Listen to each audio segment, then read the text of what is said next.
Olá pessoal, olá todo mundo! Hoje a gente vai falar então de dois extremos.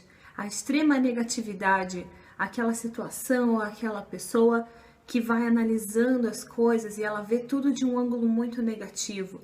Aquela situação extremamente triste, que não tem nada de boa. E também aquela pessoa que sempre fala pra gente do que está acontecendo no jornal, de como a política está horrível, como nós estamos caminhando diretamente para o apocalipse, como as coisas estão de mal a pior. E também vamos falar do outro extremo, que é a positividade exacerbada, ou seja, aquela situação que é só boa. Estar apaixonado, meu Deus, a melhor coisa do mundo, não tem nada de negativo nisso. Ou então aquela pessoa que tá sempre tudo bem. Deus é amor, tudo é maravilhoso. Ai, meu Deus do céu, que coisa florida, né? Gratidão. Ai, como a vida é maravilhosa e incrível. Tudo está caminhando para, né, o nirvana. Então, a gente vai falar desses dois extremos. Você já parou para pensar nisso?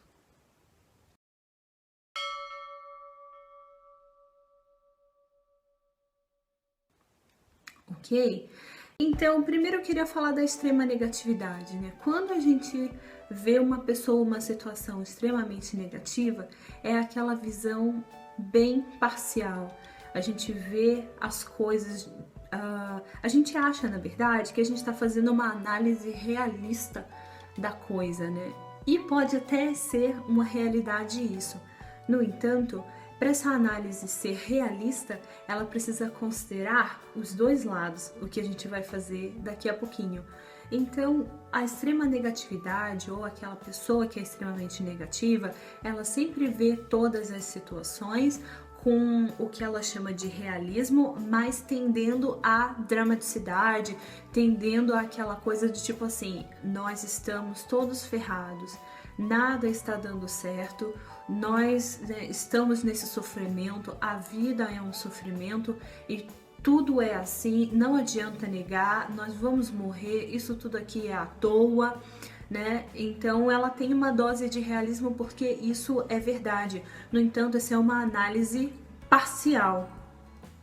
A outra pessoa ou aquela outra situação que é extremamente positiva, só tem coisas boas e etc., ela também é uma análise ou uma pessoa extremista, porque Deus é amor, tá? Mas Deus é só amor?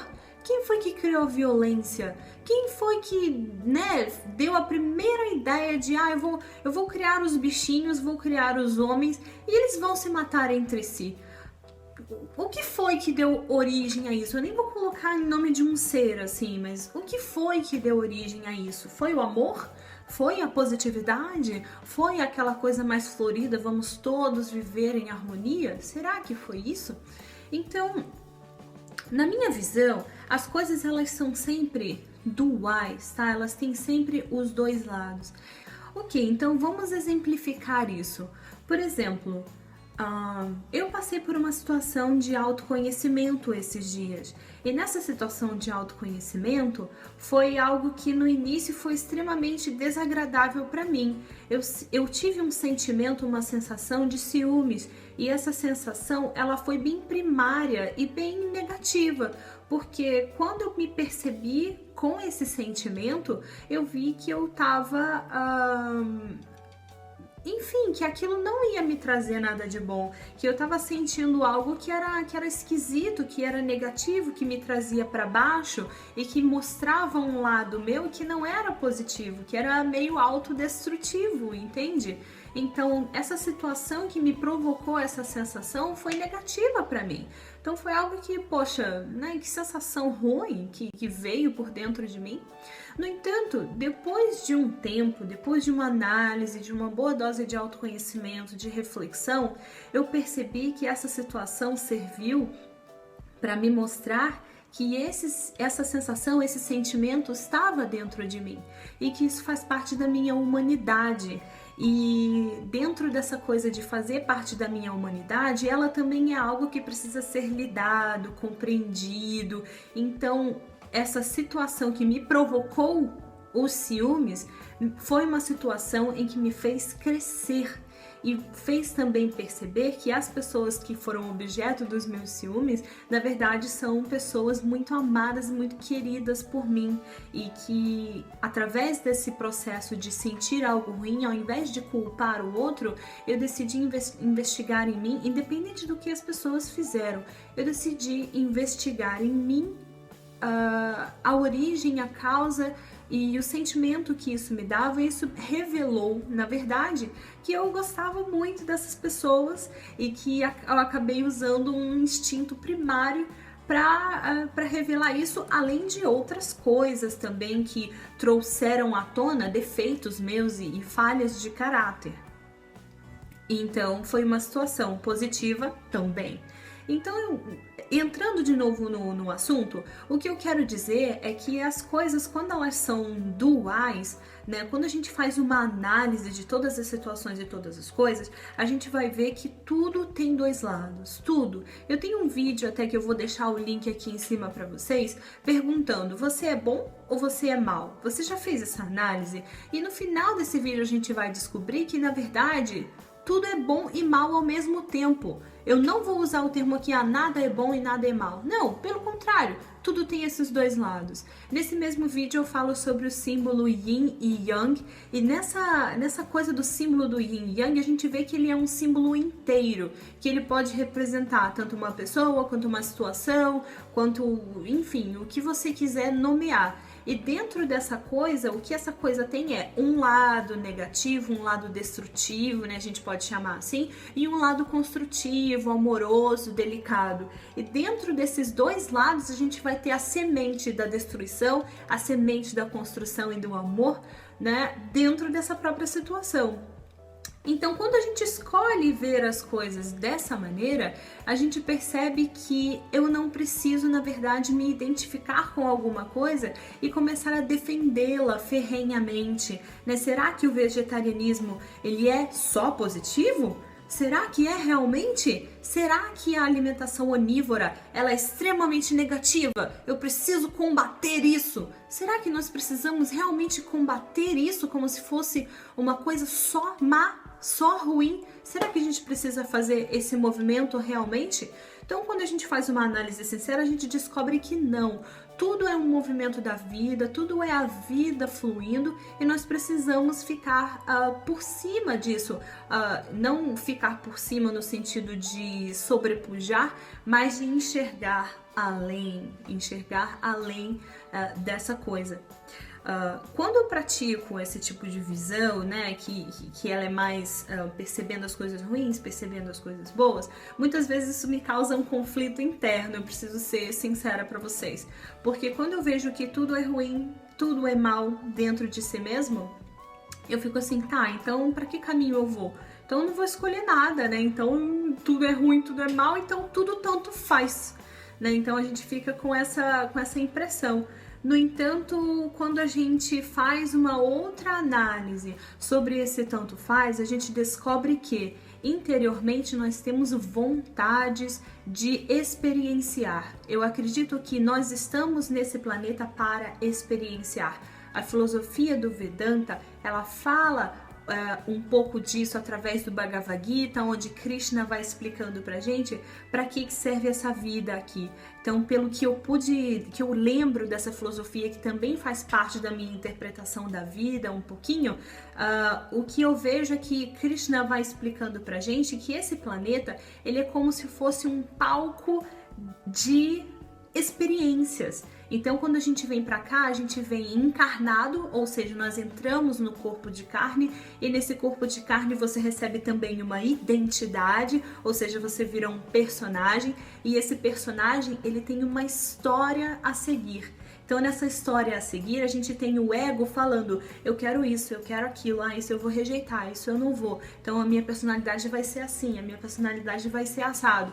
O que acontece é que, ao invés da gente viver essa experiência como se fosse uma terceira pessoa controlando uma identidade que na verdade vai acabar, vai morrer, O que a gente faz é que a gente abraça aquilo como se fosse o nosso próprio interior, dizendo: eu sou a Natália, e quando eu morrer eu ainda vou ser a Natália, e vou pensar como Natália, e vou gostar de todas as coisas que a Natália gosta. E não é isso que acontece. Quando a gente morre, o personagem também morre, né? Essa história, ela chega ao final, né? Então é como se o ator ele terminasse de fazer o filme e ele continuasse na vida dele agindo como se ele fosse um personagem. Então se ele faz isso, ele perde bastante do interior dele, de quem ele realmente é. Então esse movimento não é necessário. O que eu quero dizer com isso é que quando a gente se identifica demais com a nossa história de vida, com as nossas vontades, e a gente fala: eu sou uma pessoa que pensa assim, eu acho que essa situação é boa, eu acho que essa situação é ruim, a gente perde a oportunidade de fazer um movimento de expansão da consciência.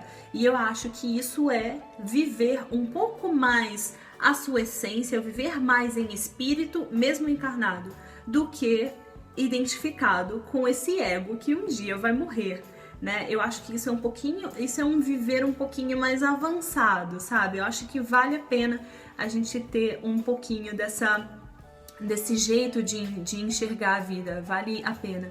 Então, quando a gente escolhe, essa escolha ela pode ser baseada no nosso ego. Tudo bem, nós estamos dentro de um personagem, né? De acordo com Krishna, estamos dentro de um ego.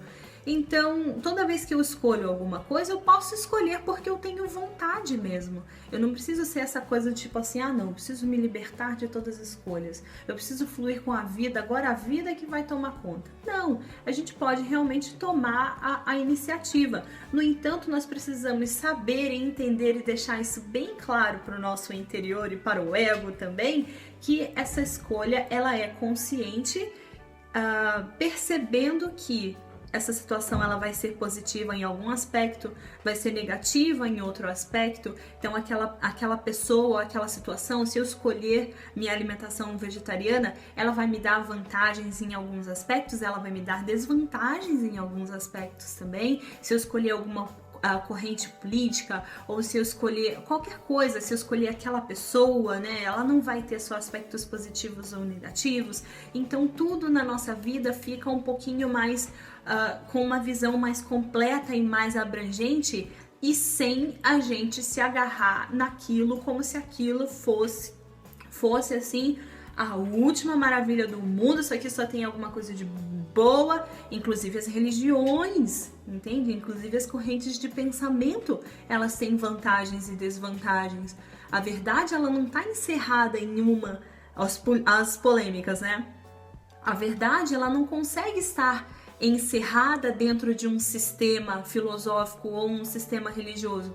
Um sistema religioso, ele apenas procura explicar a verdade, mas a verdade não está contida dentro desse sistema. É impossível fazer isso. A verdade só é possível vivê-la e não ficar explicando, apontando. É aquela coisa que o Osho fala de a religião é um dedo apontado para a lua. Não fica olhando para o dedo, olha para a lua, né? Então a gente fica brigando por causa de um dedo que na verdade não é a lua, né? Então, mais ou menos isso. Então, meu recado, basicamente, é para que a gente se permita realmente viver as experiências duais, para que a gente consiga agigantar a nossa consciência no sentido de não brigarmos tanto por correntes de pensamentos, ou então perceber que aquela coisa de, meu Deus, esse mundo tá assim, essa situação é ruim, ai que coisa negativa, isso aqui é horrível, ai o estupro, ai o assassinato, né? Essas coisas que a gente fica assim muito mexido e muito agarrado em um lado só. E também essa coisa também que me deixa assim meio louca, que é gratidão, Deus é amor. Tudo é amor, gente. Vamos viver todos em harmonia. E vá. Essa coisa também ela é um pouco fantasiosa. Ela foge da realidade. A realidade é dura e amorosa, né? Ao mesmo tempo. Então, é isso. Eu gostaria de compartilhar esse super momento de inspiração com vocês. Eu espero que isso seja super útil na sua vida, como é na minha. Me ajuda a crescer bastante. E nós nos vemos no próximo vídeo. Um abraço, namastê! espero que você tenha gostado desse vídeo. Comente, avalie e compartilhe com seus amigos. Se quiser, entre em contato comigo também. Nos vemos no próximo. Muita paz e até breve.